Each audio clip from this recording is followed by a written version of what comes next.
Welcome back to another episode of Producing Out Loud. I'm Chris, and I'm joined today by Ezra and Isaac, who are both mentors in the network here at Pyramind. And today we're going to be riffing on the topic of the hidden meaning of music. Basically, we'll be discussing the intentions and general musings and inspiration of musicians and how we go about putting meaning into our music and how that translates to people. But before we get started, I'd love to give these guys an opportunity to introduce themselves fully and tell us a little bit about what they do and where they hail from. So without further ado, you want to start? Sure. Awesome. Yeah, thanks for having me, man. My name's Ezra, and I'm sort of a recent addition to the Pyramind network. I've got a background in music. I'm living up in Portland right now. Mostly been studying theory and composition, so I come from more of that angle than the audio engineering side. And definitely interested in the topic today of how we sort of bring our internal experiences through music, through sound, and transmit that to our audience. So. Awesome. Hey, I'm Isaac Cotec. I am also in Portland. We got a nice little Portland thing happening here. Nice. Woohoo! And I've been making music for a long time over many different projects, working with both like commercial work as well as my own music, performing. I go by the name Subaqueous, as well as I've got another project right now, Silk Drop, which is more vocal based. I'm also an Ableton certified trainer. I've been teaching for about, 5 years now, certified for the last 3. And I work with high schools, colleges, giving them curriculum. And and around this topic, this is a huge part around why and what we do with music. And I'm really excited to get into kind of the more reason why we do something as compared to any of the technical stuff. And I think this is just a great topic. So thanks for having me. Awesome. And welcome. It's great to have you guys both here. I missed the heck out of Portland, so it's good to see you both. I as well am pretty stoked for this conversation because we spend so much of our time as people that are helping other people learn dealing in the whys. In the hows, I'm sorry. But today we get to talk about the whys a bit. And I feel like that is where some of the best conversations are in this business. So I'm pretty stoked to just jump right in. So let's get this thing kicked off with our side of the equation because, music is a conversation. It's a way that we're engaging with each other in kind of an offline or nonlinear fashion. And we have a ton of reasons why we do the things that we do and why we go about doing them in those ways. We have very specific inspiration. We have hurt feelings. We have, whatever it may be that's motivating us to write the music that we write. We just hope that it translates in some way for the listener. But there are so many different things that can influence that. The environment that we're sitting in, what is happening in that person's life when they're hearing that music or whatever. But there are so many things that we can actually control as well. It's not like straight up mind control, but we do have a lot of tools in our arsenal that we get to use. So to get this thing going, let's talk about just as musicians, how are you finding your inspiration? Why are you embedding the meaning, secret or otherwise, in your music the way that you do? And why is that important to you? Isaac, why don't you go ahead and kick this off? The first part of that question was what again? Your inspiration for the music that you're writing and the ideas that you're having, how you're going about embedding those in your music and why. Yeah, I think there's a few things there. One of them is the inspiration. Now, with me, there's kind of 2 parts to this equation. One of them is inspiration as in what, call it a soul or an ego, either one, what it wants to kind of say, what I want to present in the world. That's part of it, of like, oh, I have this new process I'm going through and I want to share that kind of idea. Another part of my inspiration comes from actually the crazy, weird thing of music and how it works. Just like the reason certain chords sound good, the reason beats and certain meters work.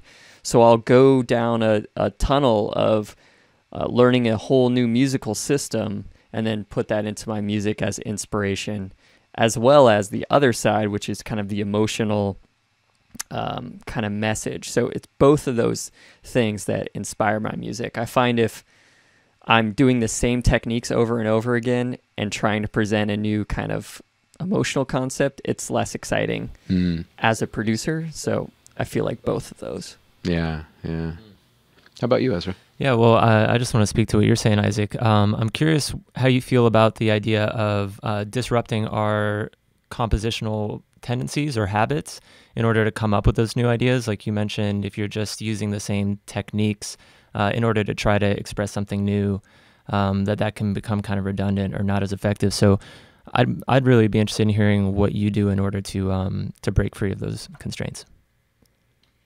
Yeah, I would say constant learning.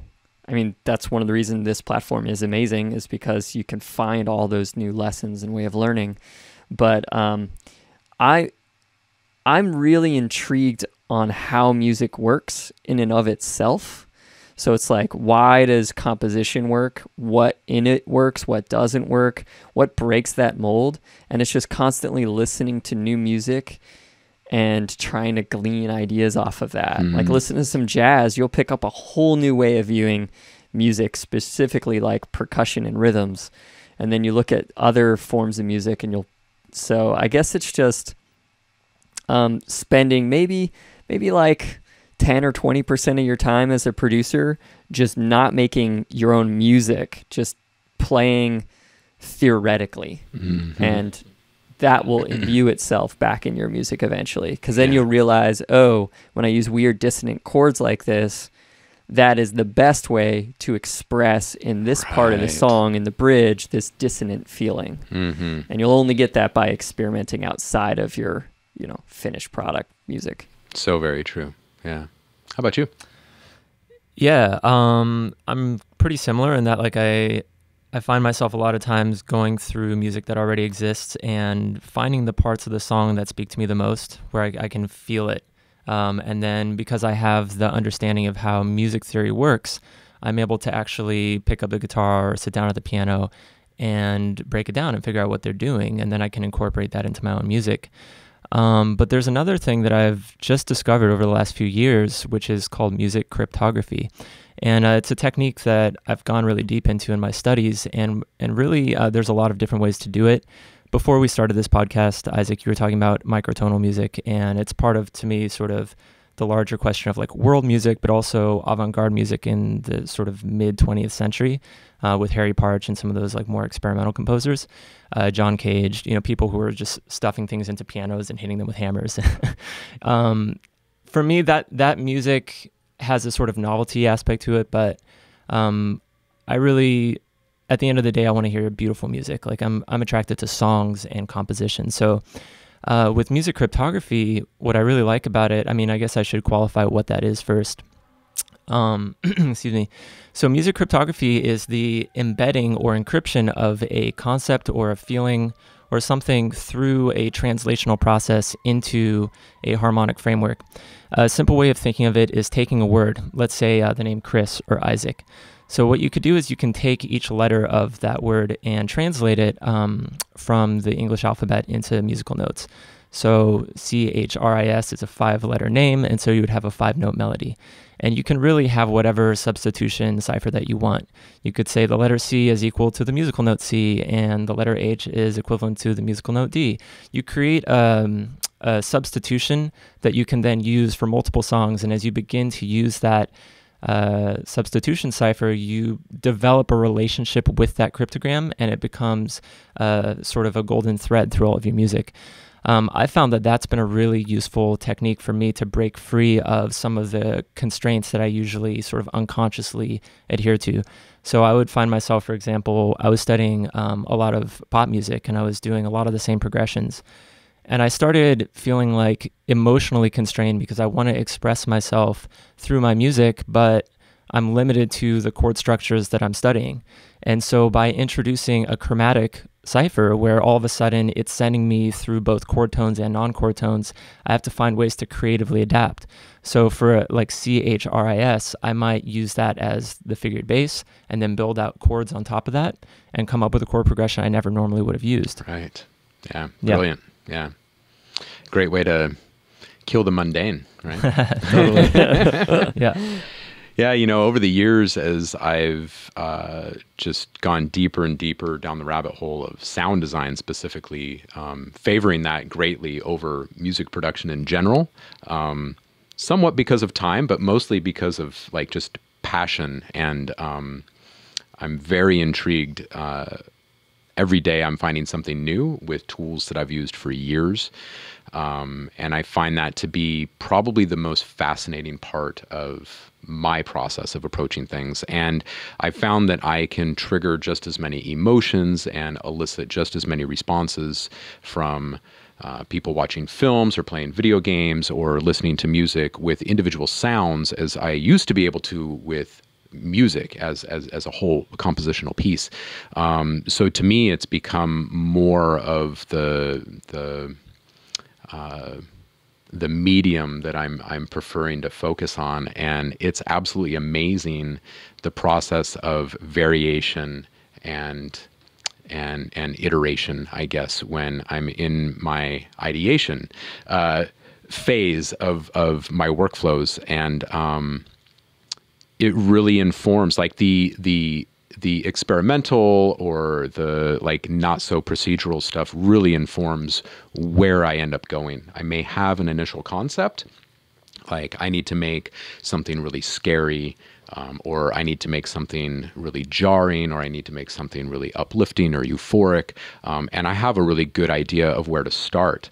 And then I always make time for the experimental side of things after that to just riff on getting different variations on that theme out. And I like being surprised. So when I'm super surprised by something and it kind of catches me off guard and I'm just like, whoa, and I can't really control my reactions, then I know I've kind of stumbled into something, and I'll stop and I'll make some notes in that project. One of the reasons why I like Logic is I can just open up the little note thing on the side there and start making notes about how I actually accomplished that. So then when I want to go back in and recreate something like that in a later project, or kind of translate this for someone else so they can develop a similar workflow, it's there. And I can also look back, and after seeing how people have responded to these sounds or the music that the sounds were in, I can see if it had the type of effect that I was kind of hoping for with people. And that's a very rewarding process for me. So I've kind of flipped everything over the years. You know, it was about capturing the energy of the moment or talking about the heartbreak that I was feeling or whatever in music. And I've really kind of delved down into the individual sounds and tried to embed all of that meaning into each of the individual sounds. It's been a fascinating process over the past decade or so. Chris, are you familiar with an idea called steganography? What's this? You guys know Aphex Twin, yeah? Yeah. He had I think it was Come to Daddy or Window Licker. It was one of these tracks. There's a famous, or you can look up the article, but he embedded his face as sort of like this, sound. Yeah. So this idea of, you know, it doesn't just have to be translating words into melodies. I mean, it can apply to sound design. It can apply to any field of music, but it's this idea of bringing something like symbolism and meaning to your music so that you're not just repeating these empty forms and trying to play off of popular formulas, but you're actually taking something that's very personal to you and hiding it in your music as like an Easter egg. I think something fun about that. And powerful. Yeah, absolutely. So what about, you know, when we get the opportunity to see how our stuff is translating for people and how it's affecting people? Why don't you guys talk through a little bit about, you know, does it influence the way that you continue going about your music making, seeing how people react to your music? I think it's foolish. It's very foolish to say that how people react and feel with your music doesn't affect you. Mm-hmm. Like some artists are like, no, no matter what, I'm going to do this sound and I'm not going to listen to anyone else. And I think they're not really being true to what's happening to them, because if you had 50 people say they loved this song that you wrote and it isn't even your favorite song, and then no one mentioned your your favorite song, how they liked it, subconsciously, I think that's going to affect you, where next time you sit down, even if you're not aware of it, it's in your head. And that's not bad, because it's a conversation, really. Like, the difference between somebody who does this as like a therapeutic release and somebody who wants to present this as an art form that they can then get people into and affect them, that's a conversation. That's one where you're like, for instance, chords, just using chords. Everyone knows what chords are. The listener, they like them. You put them down. Cool. That's a pretty common part of music, and you're using that, but how you use it and what the structures are and its movement is how you start to express. But we're still using kind of the same language. And it's important to do that. Otherwise, I mean, I love like Harry Parch, but it goes in a whole other direction that might not get the type of conversation that you want out of it. So yeah, I think it's just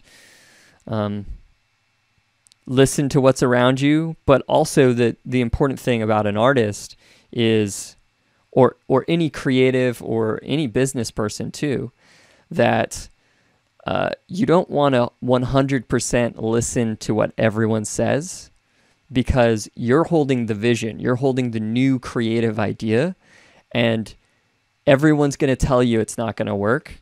And that's the thing you should do, but you should also listen. It's a weird balance between a conversation and also, hey, thank you for your, perspective, but I'm still doing it. And, and you'll get it eventually. That's why we call you an artist, right? Yeah. Do you ever, are you playing out with your music? Oh yeah, constantly. Yeah. So do you ever notice crowd reactions to certain material that you bring, and then based off of that, you might kind of explore that a little bit deeper and incorporate that into new compositions? Or is it fully just whatever you're feeling in the moment and sticking with that? I mainly play for kind of ecstatic dance type of events. Sometimes I also play a lot of times in clubs and festivals.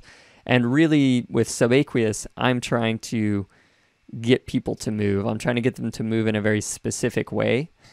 And yeah, I'm watching everything. I'm watching every movement. I'm watching the whole crowd, making mental notes. A good example is I have a new album that I'm finishing up. And the first song I made in this album, I was super excited about, and I played it out a few times. And I thought, at least in the studio, I'm like, couldn't control myself, kind of like you were saying. Like I loved it. But when it played out, it didn't create the type of movement I wanted. So that informed all the other songs that came on the album. And then I play those out and see what works and what doesn't work. Yeah, so a lot of listening. Yeah. I had an interesting experience. I was working in 2015 with this woman, Cassandra, on a series of compositions using the musical cryptogram method. But she's an herbalist, and she's also really deeply interested in Western mythology. And so what we were doing is studying these different plants that grow in the Cascadian region in the Pacific Northwest. And so one of the plants was rose. And what we would do is we would take both the common and the Latin name of the plant. So rose is the common name, and then Rosa rubiginosa, which is like that beautiful red flower. And what we would do is translate letter by letter into a melody, and then I would use that as the soprano melody, and then I would give it different instrumentation depending on what the flower was, in this case rose. And she and I went in, I think it was September, October of 2015, to the Esoteric Book Conference to present. I've written and published a couple of books, and that was actually the release for my second book. And so we were celebrating that and giving a presentation for a few hundred people, and we had this PowerPoint presentation. And what I had done is created a video that showed sort of, if you imagine like in kids shows where you have the bouncing ball over the words and they sing the lyrics with, we had like that, but for each letter. So as you were hearing the melody, you could see the sheet music and the letters were lighting up. And so we had that projecting out on screen. And the woman, Katamara, who runs that event, she has this line of plant tinctures, which are basically like plant medicine, and her favorite one is rose. And so when the rose video came on and she heard that, she actually left, and I talked to her later and asked her about that, and she was saying she was just so deeply moved by the combination of the music, but also that she knew embedded in that was the meaning of the thing that she loved so much. And I think there's something really powerful about knowing that the music is not just devoted to somebody that you love, but that it's literally could not have been created without that thing, without the name, without that person being there as the muse. Absolutely. This is like such a big part of what I do nowadays. What's the word that you used about putting a face into? Like steganography. Steganography. Okay, so in my sound design classes here at Pyramind and in mentorship sessions too, I talk about embedding things like images in sounds, and you can use a tool like Serum. Serum is super popular right now. It's probably the fastest growing in popularity of synths in the world right now. And there is the ability to actually drag in images and create wavetables out of those images. And they do not translate well. In most cases, you can't take a picture of, say, Homer Simpson and make a really cartoony sound out of it super easy.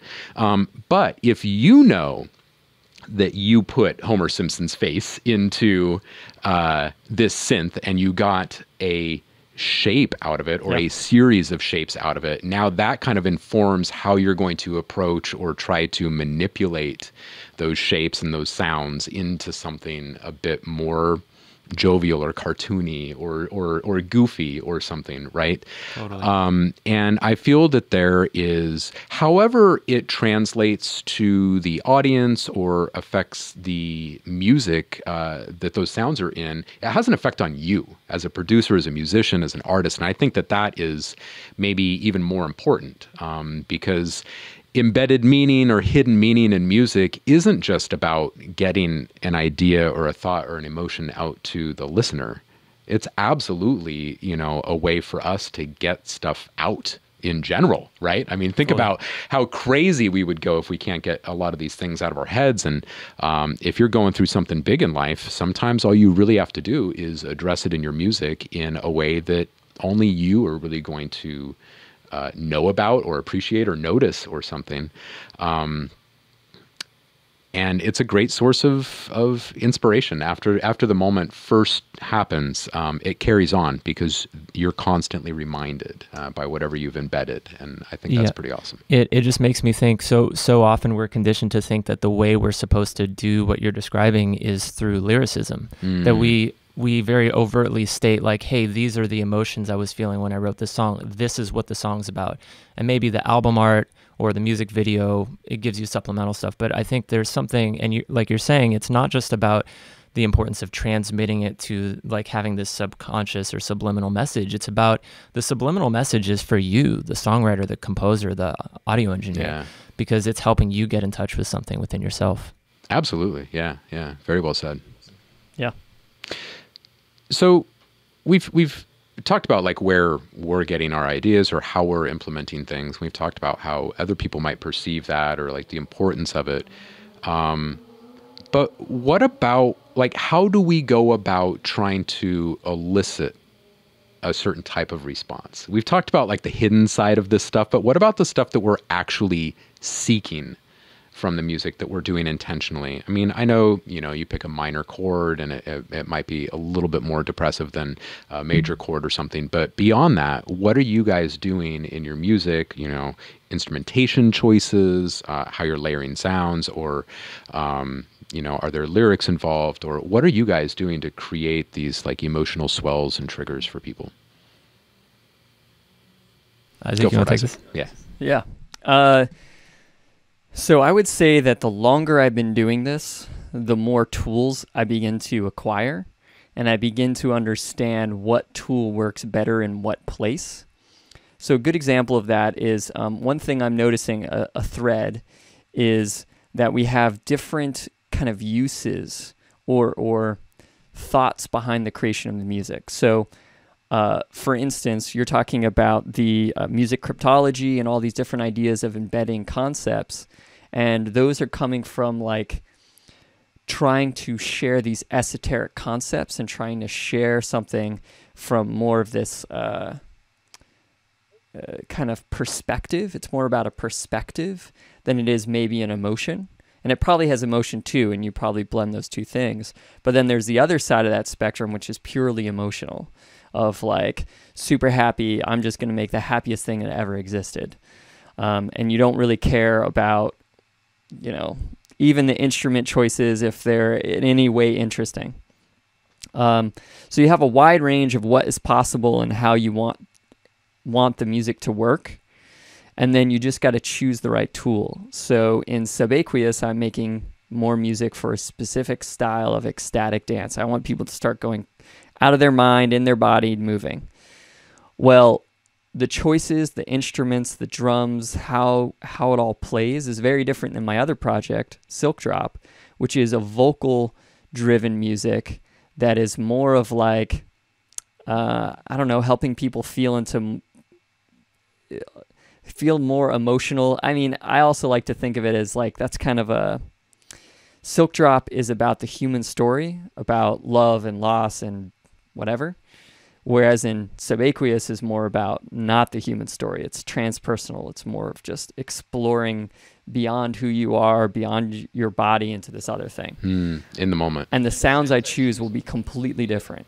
So that's what I mean, different tool sets, different ways of using melodies to express a thing, dissonant chords versus not, but they all help get the final outcome out.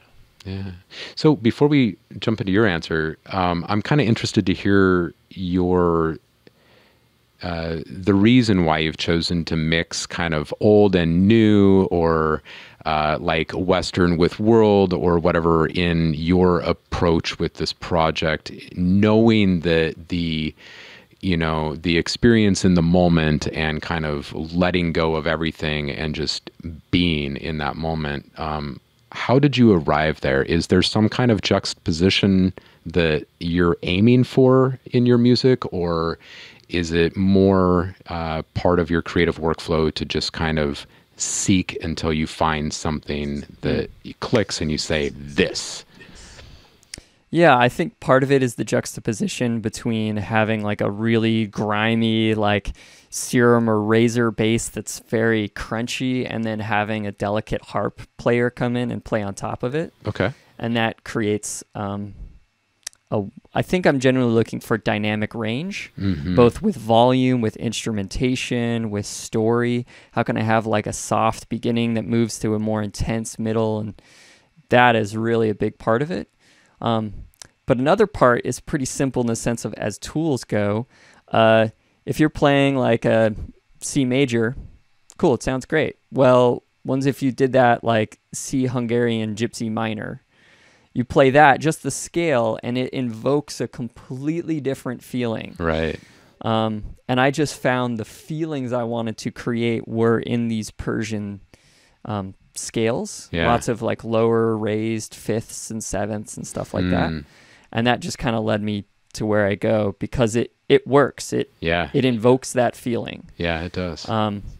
Granted, this is a whole other discussion, but what's interesting is that is what it invokes in me as a Westerner who grew up in a different musical system. Right. And I'm experimenting with other systems. It's completely different for maybe someone who grew up in a musical system outside of my own, and they might look at it and it affects them totally differently. Sure. And that's when you start getting into cultural kind of explorations. But love it.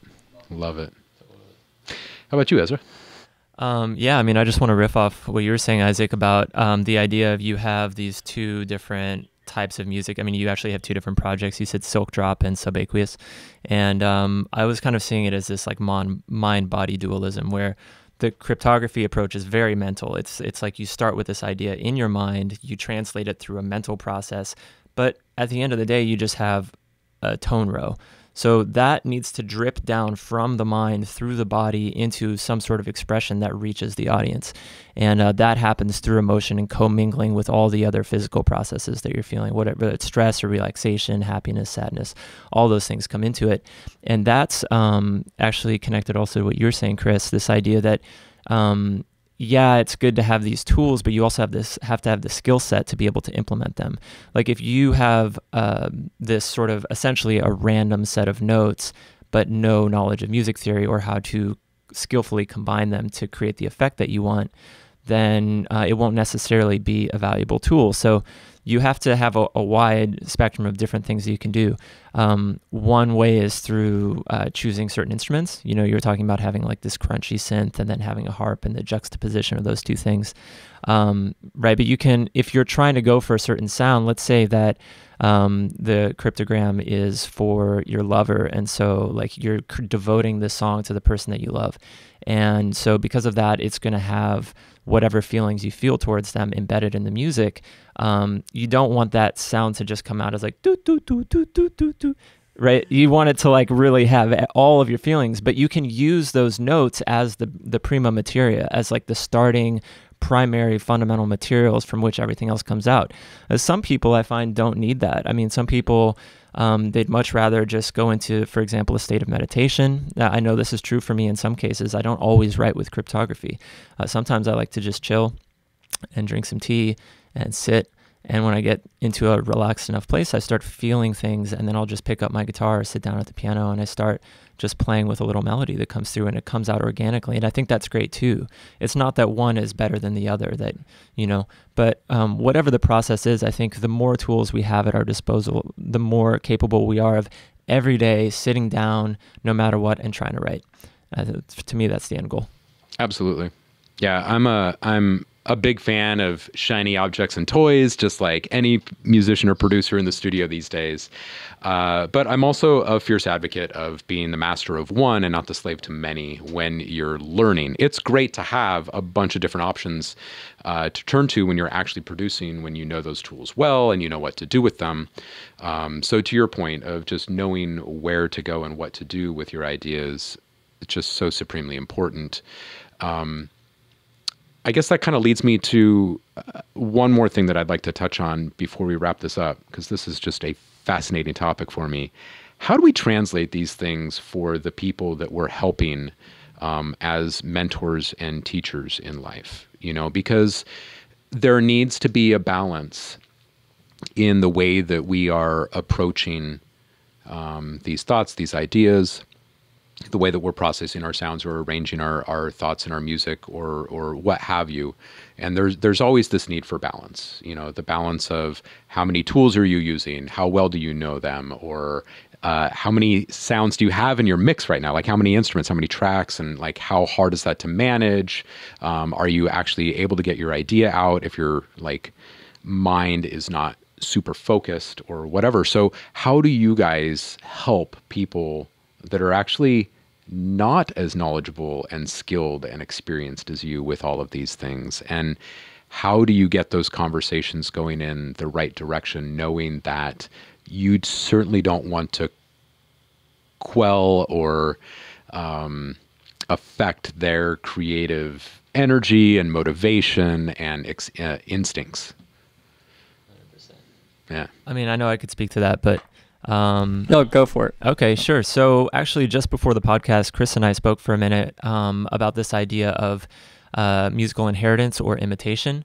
You know, in its worst form, it's plagiarism, right? And sometimes there's lawsuits. That's happened a few times in the last few years, some pretty serious ones. But what I would say is that really, I think if somebody comes to me and they are wherever people are at, you know, some people just need to understand the basics of how to play major and minor scale, or what are the 7 modes, or how do you build chords, major and minor, diminished, augmented. What are the basic fundamental building blocks of harmony? That's where you got to start. Because if you don't know that, then you know you have to know the rules to break the rules, sort of thing. Yeah. So that's where I always start with people. I really enjoy working at that level, but it's great when you get past that and you go, okay, I know how chords are formed. I understand the idea of scales, but how do I take that theory and turn it into songwriting? And actually, I'd say there's like this scary middle ground between when you first start learning music theory and when you sort of break through it, where you go, oh my God, now I know how things work. Like the mystery is gone. And a lot of people don't want to learn music theory because they're so scared of what'll happen if it's demystified. And I always tell people, it's like, no, that you need to actually go through the process, because when you come out the other side, you can still come from this creative, imaginative place when you're composing. When I'm making a song, I'm not thinking about it necessarily in terms of precise definitions of chords and how they're going to work. It's more like I'm just drawing from my knowledge of what chords could go together based on what I've heard. And so when I was talking about imitation, like, you hear so many songs that are, topping the pop charts right now, where you go, oh, I can tell they got this bass line idea from this song, and I can tell they got this chord intro idea from these couple songs. And when you start to see that, you realize, oh, all music is building, sort of standing on the shoulders of giants. And that what I like to do with people, once they feel like they've got the music fundamentals, is actually say, okay, well, what's your favorite music? What kind of music do you want to create? What's your goal? And how can we help you get there? And that's just the process of breaking down songs bit by bit, learning what the really juicy pieces are for you, and then integrating that into your own songwriting process. Yeah. And just before we move on to you, Isaac, I would just kind of bring up what my response was before the podcast, and that is that just reminds me of a family tree. We all, when we're thinking about music here in the States anyway, we think about the fact that, hey, there's 12 notes. We've been playing with those 12 notes for thousands of years, or hundreds of years at the very least, in different genres. We're still coming up with these new ideas. Well, maybe not all the ideas are brand new, but the emotions, the stories that we're telling, like, they are unique to us as individuals, and they're going to resonate with people because these ideas or emotions or experiences are actually fairly universal. But the greater point is that everything comes from the original source or idea at some point. And that is like, hey, let's make noise to get this point across, or to tell the story, right? Like, we can get rid of words in a lot of cases, and we can communicate with each other, or let's just have fun, or let's just shake this party up a little bit, right? And it really does. It reminds me of like a family tree, because if you go back, like what you're saying, this person got this idea from the intro of this song, and they took this from this verse or whatever from this other popular song. I look at it as like, I can look at the family tree of jazz, for instance, and I think that's kind of why the conversation of like, oh, who's the greatest musician of all time, or what's the best song of all time, or what's the best album of all time, they just drive me nuts. Because in my personal opinion, there are no musicians that were the greatest of all time. There have never been the best album or the best song. I think that there's just been a lot of musicians and a lot of songs and a lot of artists, and that we all gravitate towards certain things. And we do that for many reasons. The stories, the emotions that are being triggered, many things align us with the stuff that we're attracted to.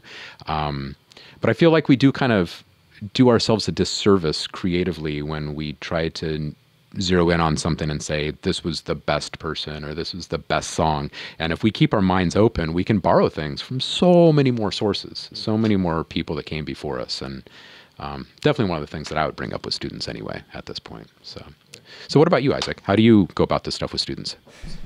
Yeah, so as far as like writing music, learning, and developing, I would say I'll share a little bit of what I did that I feel didn't work. And that was kind of stumbling in the dark, where, I mean, it still worked, but my first album, I sat down and I started writing some music, throwing in instruments, seeing how they worked, throwing in chords. I didn't really know chords. I didn't really know melodies. But what happened was I had all these awesome like discoveries by mistake. Ooh, that synth sounds cool. That preset's awesome. Oh, if I put in this field recording. And it was super fun. Probably the most like engaged I've ever been writing, because everything was a discovery. And it took me like, I don't know, a year to finish an album. And a lot of work.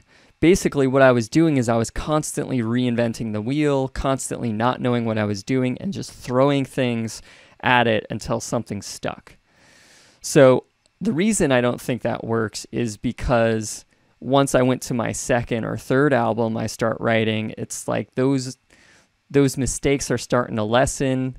What I'm doing is just taking way more time than it needs to. So I started developing more and more tools and knowledge to make it more exact, faster, to the point, and able to portray what I want to as compared to portray what happens, like just by happenstance.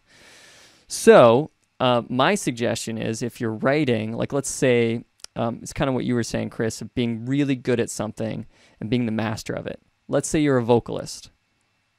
Well, when you come into this, I think the first thing you can do is be a really good vocalist. Just nail that. Just take classes, practice all the time. Cool, now you want to produce music. Well, the tool you're best at is vocals. Instead of like learning crazy sound design and everything, first thing, maybe learn how to layer voice. Here's the vocal line. Here's the harmony line. I'm going to now like sing the second melody. And then you could hand that off to someone and they can write on piano. And then as you develop your skills, because that's fast as a tool. And then you're like, okay, now I'm going to learn piano, or now I'm going to learn how to translate this melody line into a synth line. And I'm going to learn, and you build on your knowledge as compared to just, being lost in it. And I think that's where mentorship really helps, because I was never taught, like, for instance, workflow. Now my workflow is super fast. I can finish a remix in like 4 or 5 hours. I can write a song within, it depends on the complexity of the song, but I can write it within a day or two. Mm-hmm. It might take a while to mix it, but that's way faster than it used to be. And that's because I've learned what works. I can teach that to someone, and then they can save all of that, like just being lost, downloading free VSTs and like being lost. Don't do it. Don't do that. So anyways, yeah, I think it's just knowing your workflow and knowing what you're good at and building on those skills. Yeah. Yeah. This is really great stuff, you guys. And I wish I could keep this going all day, because this is a topic that's near and dear to my heart. But I've got a classroom of students probably waiting for me here to start a class in a couple of minutes. So we're going to need to wrap things up. I just really appreciate you coming down here to the Bay Area for the photo shoot, or for the video shoot. And thank you for teleporting auto-magically from Portland, Isaac. Yep. Good to see you. And for those of you out there, thank you again for tuning in. We can't do it without you. And on that note, we have a special email address for you guys to communicate with us. So if you're not watching this on YouTube, for instance, and you can't just leave a comment under the video, shoot us an email at producingoutloud@pyramind.com. We want to hear your thoughts on the episode. We want to hear questions that you have for our mentors, and we want to know what ideas you have for future episodes. And we want you to keep tuning in and coming back for more. You can book sessions with both Ezra, Isaac, and myself on the Mentorship Network. I highly encourage you to do so. If you've ever had any inkling of, the idea that you're on the cusp of greatness, or you're really struggling to figure out this one thing that's holding you back for just a little too long, or you want to know how someone does this crazy effect, or you just want to get better with sound design or music theory or arrangement or something, it really doesn't matter. We do it all. So check it out, pyramind.com/mentorship. We've got a ton of really talented people. Thank you again, Ezra. Isaac. Yeah. Nice to meet you, man. Yeah. Awesome. Thanks a lot. Yeah. We'll see you all soon. Thanks for tuning in. Cheers. If you're a music producer, subscribe to our channel and stay up to date on the latest Pyramind tutorial videos, track breakdowns, elite sessions, and more. Visit us at pyramind.com.